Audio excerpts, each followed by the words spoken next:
두 번째 학생은 김명성인데요.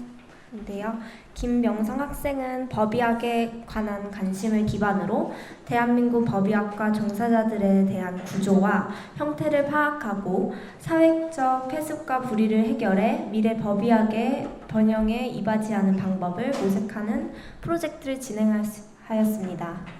박수 부탁드립니다.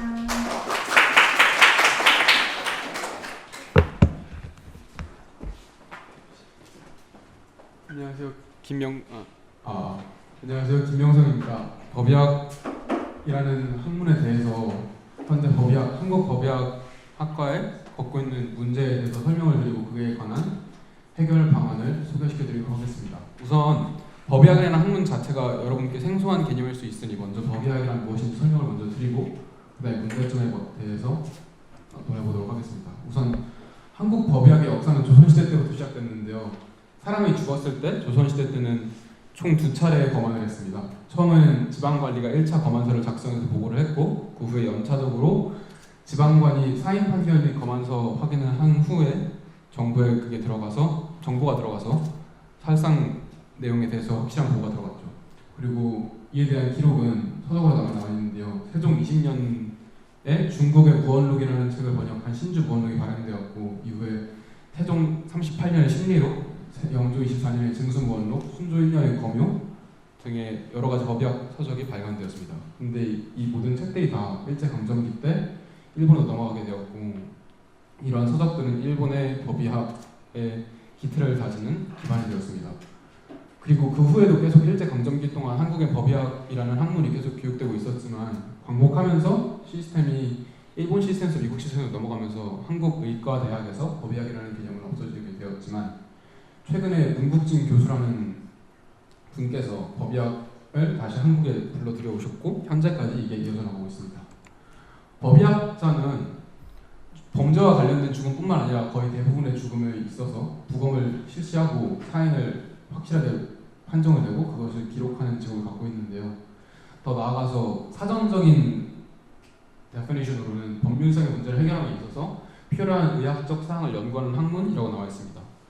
일예로 범죄와 관련된 죽음보다도 그냥 일반적인 죽음에 있어서 만약에 의료사고로 인해서 죽었다라고 하면은 어떤 부분이 있어서 의료사고가 났는지 그리고 자살이나 타살이라면 보험회사를 위해서 어떤 부분인지의 확실한 조사를 통해서 보험회사가 적절한 보상금을 줄 수 있도록 조치합니다. 그리고 또한 연말 결산 시에 다수의 죽음이 공통적인 사인으로 인해서 이루어졌다면 그 사인으로 인한 죽음을 최소화하기 위해서 새로운 정책 변화에 도움을 주기도 합니다. 이처럼 법의학은 여러 가지 중요한 역사상 법의학은 중요한 역할을 여러 번 실행했는데요. 1987년 1월 박동철 고문치사 사건은 1987이라는 영화로 나왔을 정도로 굉장히 유명한 사건인데 이 사건 역시 법의학자의 용감한 양심 고백이 아니었다면 세상에 나오지 못했을 것이고 호주에서 또한 쓰레기차로 인해 죽는 아이들이 많아지자 쓰레기차가 후진할 때 벨 소리가 나는 시스템을 고안해서 정착함으로써 어린아이들이 쓰레기차에 깔려 죽는 일을 더 줄임으로써 여러 가지 정책 변화를 주기도 하고 최근 유병원 회장의 시신 확인 또한 법의학자가 실행했습니다. 이처럼 법의학자는 저희 사회에서 여러 가지 역할을 담당하고 있는데 한국 법의학에는 현재 큰 문제가 생겼습니다. 최근 들어서 부정확한 법의학 검안서와 의사들이 공식적인 사망 선고를 할 수 없는 경우가 점점 늘어나고 있는데 이에 대해서 가장 큰 원인은 인력난이라고 볼 수 있습니다. 현재 한국에 약 10만 명 정도의 의사가 있는데 그 의사 중에서 오직 40만 명이 법의학자입니다. 이 뜻은 부검이 한 명당 147만 명의 국민을 담당해야 한다는 뜻이고 저희 나라보다 인구가 훨씬 많은 미국이 40만 명이고 바로 옆 나라인 일본이 80만 명인 거에 비해서 이 수치는 굉장히 충격적이라고 볼 수 있습니다. 또한 대부분의 부검의들이나 법의학자들은 국과수에서 일을 하는데 국과수의 정원은 53석이지만 현재 그중 21석이나 공석인 것을 보아서 인력난이 꽤나 심각하다고 판단을 내릴 수도 있습니다. 더 나아가서 그 인력난 자체가 문제가 될 수도 있는데요. 인력난에 의해서 일어나는 문제가 많듯이 인력난의 원인이 있습니다. 법의학이라는 학문 자체가 사람들에게 알려지지 않은 것도 있지만 알려지더라도 긍정적으로 알려진 부분이 많지 않은 부분이 있고 법의학이라는 학문 자체가 갖고 있는 열악한 복지 환경이 문제가 됩니다. 최근 사람들이 직업을 고를 때는 총 3가지의 요인을 가장 크게 생각을 하는데요. 첫째는 연봉, 둘째는 일과 자기 자신이 살 수 있는 삶의 밸런스고 마지막으로 위치입니다. 첫째로 연봉을 보자면 다른 의학 분야에 비해서 법의학과의 연봉은 현저히 떨어집니다. 일반적인 의학 전공자는 1년에 1억 5,600만 원이라는 돈을 버는 데 비해서 법의학자는 오직 6천만 원에서 6,500만 원밖에 벌지 못하는 현실인데요. 거기다 더 나아가서 인력이 안 그래도 없는데 더 없으니 초과 근무는 당연하게 됐고, 그 초과 근무에 예산이 부족하니 초과 근무에 따른 보상을 배급하지 못하고, 그 작업량이 안 그래도 많은데 인력도 부족하니까 휴가 또한 반납하고 거기다 더 일을 많이 하고 있는 현실입니다.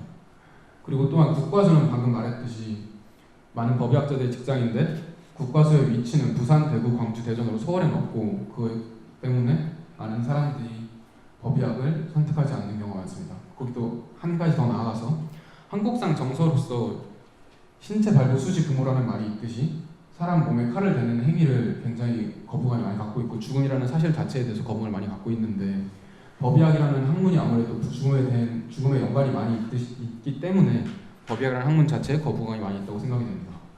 이 현상에 대해서 저는 세 가지 해결 방안을 고안해 봤는데요. 일단 첫 번째는 단기적인 해결 방안입니다. 일단 제도와 정책 수정을 통해서 즉각적으로 복지를 발전시켜야 한다고 보고, 만약에 복지 발전이 이루어진다면 현재 의학도들이 법의학이라는 학문에 있어서 좀 더 관심을 가질 수 있게 되고 법의학이 좀 더 매력적으로 다가온다면 인력난을 약속 해결할 수 있을 것이라고 봅니다. 전문가들은 특히 이 부분에 대해서 많이 말씀을 나눴었는데요. 최영식 국립과학수사연구원장님께서 국립대병원의 8-90% 수준밖에 안 되는 법의관의 연봉을 인상해야 한다고 주장한 바가 있고, 또한 법정 출석 및 증언 시 전문가 직급에 알맞는 보상을 차등 지급해야 한다라고 주장한 바 있습니다. 그리고 부산대학교 의학전문대학원 법의학연구소에서 또한 부검 건당 25만 원에서 80만 원으로 인상 요구했고, 부검 난이도에 대한 차등 부강료를 내야 한다라고 주장한 적이 있습니다.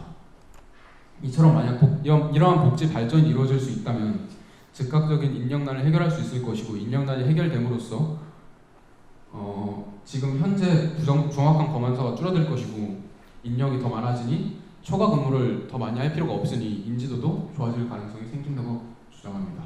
그리고 두 번째 해결 방안은 단기적이 아니라 중기적인데요. 조금 더 시간을 많이 투자해서 법의학이라는 학문에 대해서 홍보를 여러 번 하는 것입니다. 홍보 내용으로서는 법의학에 관한 기본 정보, 왜냐하면 법의학이라는 학문 자체가 잘 알려지지 않은 경우가 많기 때문에 법의학 학문 자체에 대해서 여러 가지 정보를 알리고, 제가 방금 말씀드린 단기적인 해결 방안에서 나온 복지 개선 방안에 대해서 정보를 알림으로써 법의학이라는 학문이 매력적으로 다가올 수 있도록 홍보를 하고, 마지막으로 법의학이라는 학문의 역할과 중요성을 강조함으로써 한국상 정서가 갖고 있는 법의학에 대한 거부감을 줄이는 방식입니다.